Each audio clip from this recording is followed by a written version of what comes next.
કરો, મારું ચરણ તમારા મસ્તક પર પધરાવો અને આ પધરાવાથી અમારા ઠાકુર પ્રસન્ન થતા હોય એટલે અમે તમને પ્રસન્ન કરવા નહીં, અમારા ઠાકુરને પ્રસન્ન કરવા માટે તિલક કરીએ છીએ. ત્યાં જ ચર્ચાઓ ચાલી. ત્યાં જાગીરે કીધું, પણ તમે તો ઠરાવ કરીને આપ્યો છે. ગોકુલનાથજી કહે છે, કયો ઠરાવ? કે ચિદ્રુપ દ્વારા આપને એક પત્ર મોકલ્યો હતો અને એ પત્રમાં આપણા સહી સિક્કા થઈને આવ્યા છે. ગોકુલનાથજી કીધું, લાવો પત્ર મંગાવ્યો, પાછા જહાંગીરે આપ્યો. જહાંગીરે જોયું કે હા. ગોકુલનાથજી કહે કે આમાં ચિદ્રુપની પણ સહી નથી અને મારી પણ સહી નથી, અને મેં પત્રમાં પણ લખ્યું છે, એ ઠરાવમાં પણ લખ્યું છે કે તિલક એ ધર્મ શાસ્ત્રને આધારે થશે, આધારે થશે ને આધારે થશે. ત્યારે જહાંગીર કહે કે ગોકુલનાથજી, જો આમાં બે શરતો લખેલી છે, યા તો તમે માલા તિલકને ધારણ કરી રહો, યા પછી તમારે ગોકુલ છોડવું પડશે.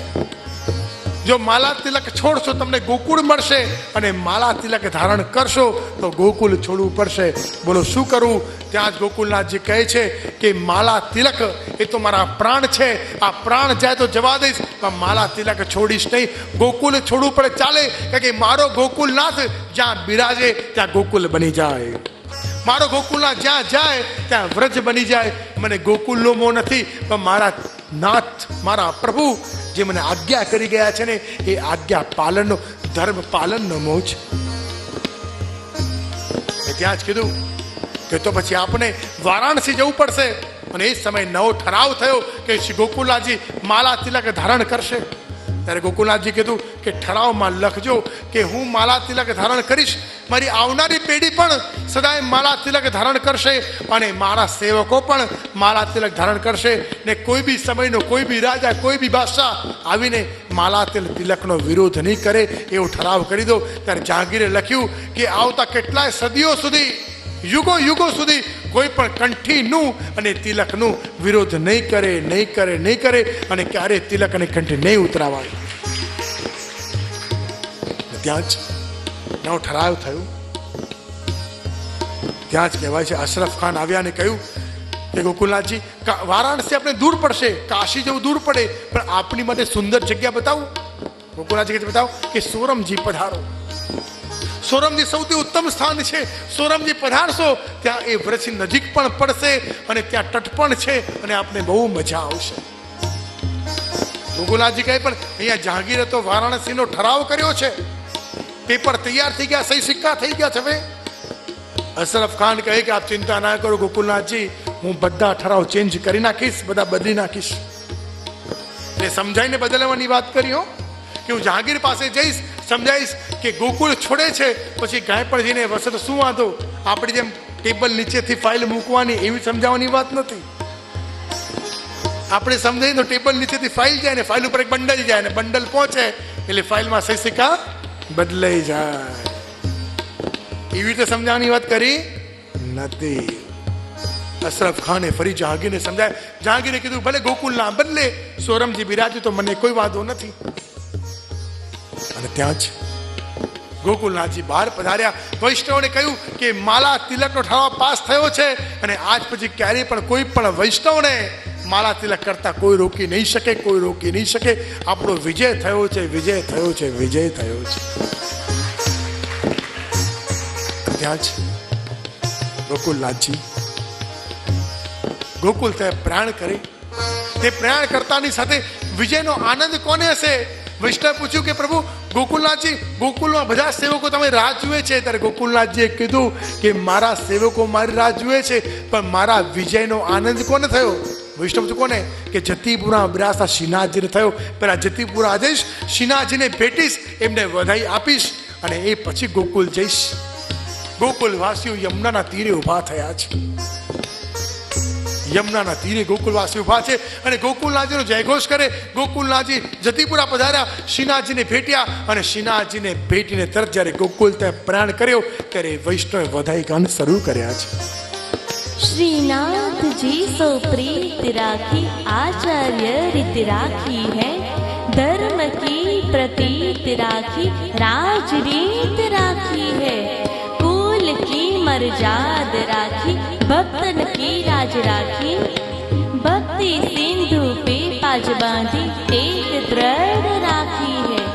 कहत कहर गोपाल खाकी मूक दूर नाखी। आखी भूमि जागी वाह वाह बाकी। चारों वेद साखी शुक पुराण बाकी। तुलसी की माला श्री गोकुलेश ने राखी है। तुलसी की माला श्री गोकुलेश ने राखी है। तुलसी की माला श्री गोकुलेश ने राखी। बोल श्री गोकुल। શ્રી ગોકુલનાથજી પધાર્યા છે ગોકુલ ગામ, અને ગોકુલ ગામમાં જે વધામણા ગવાતા હોય વૈષ્ણવ વધામણાના પદ ગાયા છે. શ્રી ગોકુલનાથજી ગોકુલ પધાર્યા, વધામણાના પદ ગવાય. માનો કે દિવાળી હોય, ઘરે ઘરે દીપ પ્રગટ્યા છે, ઘરે ઘરે દીપ પ્રગટ્યા, બધાએ ગાન થયા અને ગોકુલનાથનો જય જય ઘોષ ગાવા લાગ્યા. જય જય શ્રી ગોકુલેશ, જય જય શ્રી ગોકુલેશ,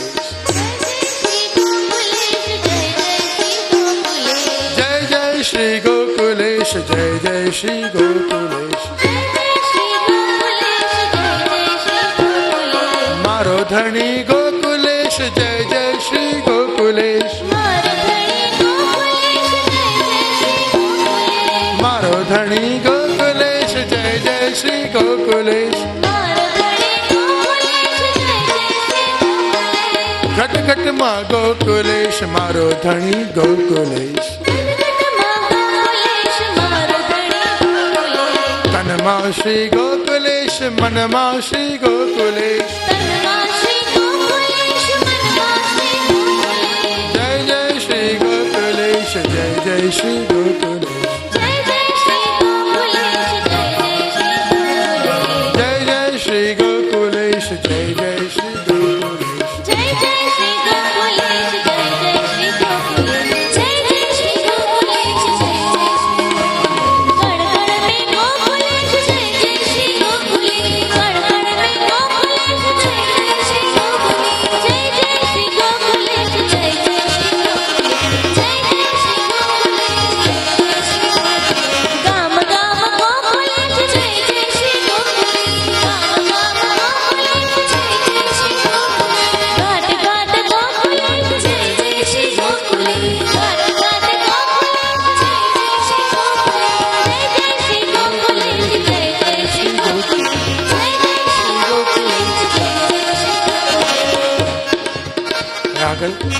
શ્રી ગોકુલેશ્વર ગોકુલમાં પધાર્યા.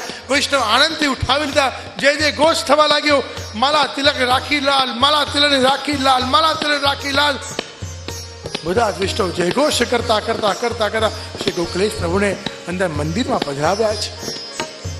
પણ ગોકુલનાથજી તો તૈયારી કરે છે સોરમજી પધારવાની. બધા આવીને કીધું કે પ્રભુ ગોકુલ છોડીને સોરમજી. ત્યારે કીધું વૈષ્ણવ કહે કે જ્યાં ગોકુલનાથ બિરાજે ત્યાં ગોકુલ પ્રગટ થઈ જાય.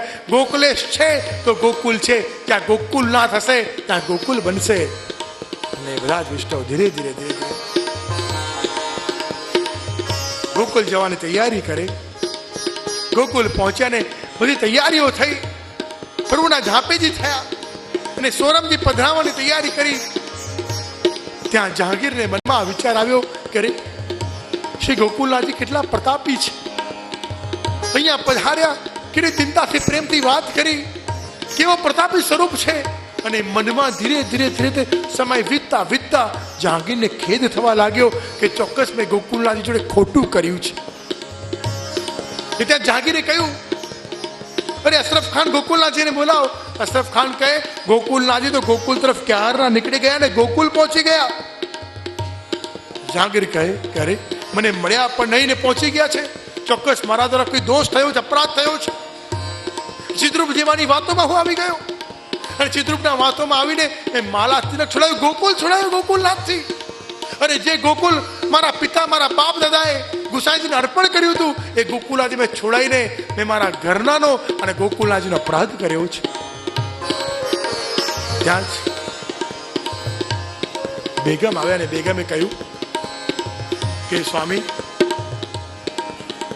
હે બાદશાહ, હું પહેલા જ કહેતી હતી કે ગોકુલનાથજી એ પરમ પુરુષોત્તમ છે અને આપે ખરેખર ઠાકોરજી ભગવાનનો પ્રભુનો અપરાધ કર્યો છે. અને જે ગોકુલના રાજા શ્રી ગોકુલાધીશ છે એને આપણે ગોકુલ છોડાવ્યું. ને કહેવાય છે કે માગસર સુદ છઠના દિવસે શ્રી ગોકુલનાથજીનો રથ નીકળ્યો ને સોરમજી પધાર્યા. દિવસ વીતતો ગયો. સોરમજી પધારે ને માગસર સુદ સાતમ આવી. સાતમ એટલે શું? જોરથી તો બોલો, સંભળાતું જ નથી. નહીં કઈ નહીં. હા, અને ત્યાં જ વૈષ્ણવ સમૂહ ભેગો થયો. મહાઉત્સવની તૈયારી કરી. જ્યાં મહાઉત્સવની તૈયારી કરી ત્યાં એટલી ક્ષણોમાં જ, એ ધન્ય ક્ષણોમાં જ્યાં ઉત્સવ પરિપૂર્ણ થયો, ઉત્સવનો આનંદ લેવાયો, જ્યાં સોરમજીમાં ગોકુલ સિદ્ધ થઈ ગયું, વૈભવ વધ્યો, ગોકુલનાથજીનું ઘર સિદ્ધ થયું, ચારે તરફ વૈષ્ણવ ઉમટવા લાગ્યા, હજારો વૈષ્ણવ આવવા લાગ્યા, કેટલાય વૈષ્ણવ ભેગા થયા અને ત્યાં પણ ગોકુલનાથજીનો યશ ફેલાયો છે.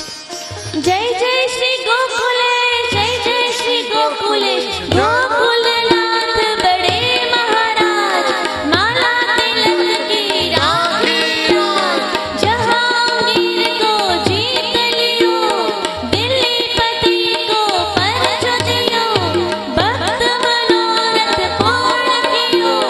जय जय श्री गोकुलेश, जय जय श्री गोकुलेश, गोकुलनाथ बड़े महाराज, माला तिलक की રાખી રાજ.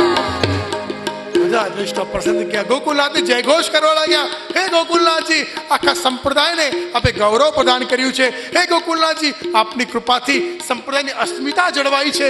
હે ગોકુલનાથજી, આપના કારણે અમારી લાજ રહી છે.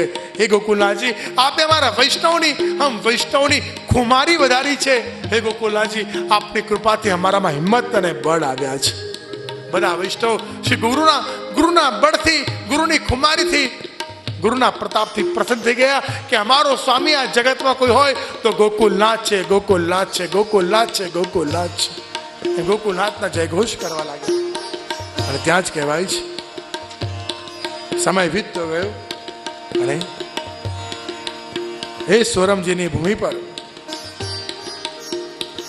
કાશ્મીરથી આવેલા બાદશાહ શ્રી ગોકુલનાથજીને મળવા સોરમજી આવ્યા છે. કહ્યું, અશરફ ખાન, કેટલી બધી ભૂલ થઈ ગઈ છે આપણાથી. અશરફ ખાન કે શું ભૂલ થઈ ગઈ? કે જો ને ચિત્રપ જેવા સંન્યાસીની વાતો આપણે માની કે કેમ શું થયું? જહાંગીર કહે કે જો શ્રી ગોકુલનાથજી મને મળીને ગયા ત્યાર પછી એટલો બીમાર પડ્યો કે મારી તબિયત સારી થાય જ નહીં. એવી બીમારી લાગી ગઈ.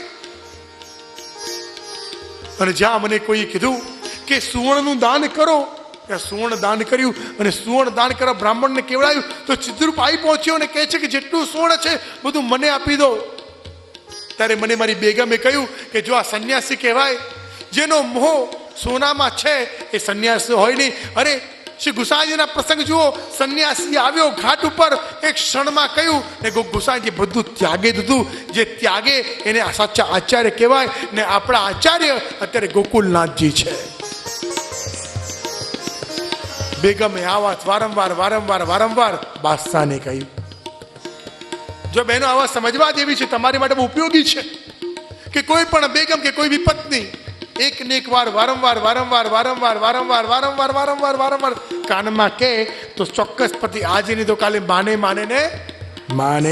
જ. બહેનો જાણે છે, આ બહેનો હોશિયાર છે, બહુ હોશિયાર. એવું ના કે ચલો કથામાં જઈને બેસીએ. સાંભળો છો, દિવાળી ગઈ, સાડી લીધી નથી હો.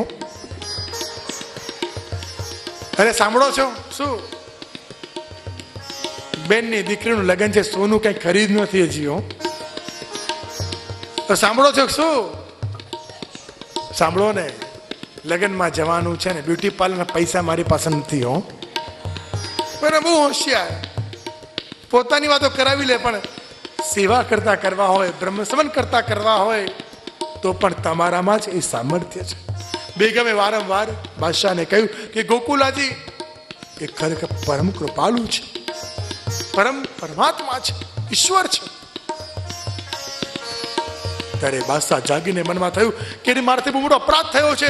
તત્કાલ રથમાં બેઠા અશરફ ખાને સાથ લીધા અને સોરમજી પધાર્યા. શ્રી ગોકુલનાથજીને દંડવત કર્યા છે. ગોકુલનાથજીને દંડવત કર્યા ને કહ્યું, હે પ્રભુ, મારી ભૂલ થઈ ગઈ, મને ક્ષમા કરો, મને ક્ષમા કરો, મને ક્ષમા કરો. ચિદ્રૂપની વાતોમાં આવીને મેં માળા અને તિલકનો વિરોધ કર્યો છે, મને ક્ષમા કરો પ્રભુ. અને કૃપા કરીને ગોકુલ ગામ આપનું છે, આપ ગોકુલમાં પધારો. અને જ્યાં બાદશાહે વિનંતી કરી, દંડવત કર્યા, નિંદા બતાવી, ત્યાં ગોકુલનાથજી કહે છે કે આપે વિનંતી કરી છે, તમે ગોકુલ જઈશું. અને ગોકુલ જવાની તૈયારી કરી અને ગોકુલનાથજી ફરીવાર ગોકુલમાં પધાર્યા. અને ગોકુલમાં પધારતાની સાથે વૈષ્ણવોએ મહા મહોત્સવ મનાવ્યો. મહા મહોત્સવ થઈને શ્રી ગોકુલનાથજીના ધોળ ગવાયા, આનંદ ઉત્સવ થયો. અને ગોકુલનાથજી 70 વર્ષની વયે પણ વૈષ્ણવનો હાથ પકડીને નંદ મહોત્સવમાં આનંદ લઈ રહ્યા છે. આનંદ લેતા લેતા વધાય ગુણ ગાતા ગાતા સરે વૈષ્ણવ પર દ્રષ્ટિ કરી. અને કહેવાય ને કે પ્રભુની દ્રષ્ટિથી જ દરેક ભક્તના ભાવ પરિપૂર્ણ ફલિતાત્મક થાય છે. શ્રી ગોકુલનાથની દ્રષ્ટિ પડી, ત્યાં જ વૈષ્ણવના સર્વે ભાવો, સર્વે મનમાં તાપ, સર્વે ઈચ્છાઓ એ ફલીભૂત થઈ અને સર્વમાં આનંદ છવાયો. અને ત્યાં જ ગોકુલનાથજી જ્યાં ફરી નંદ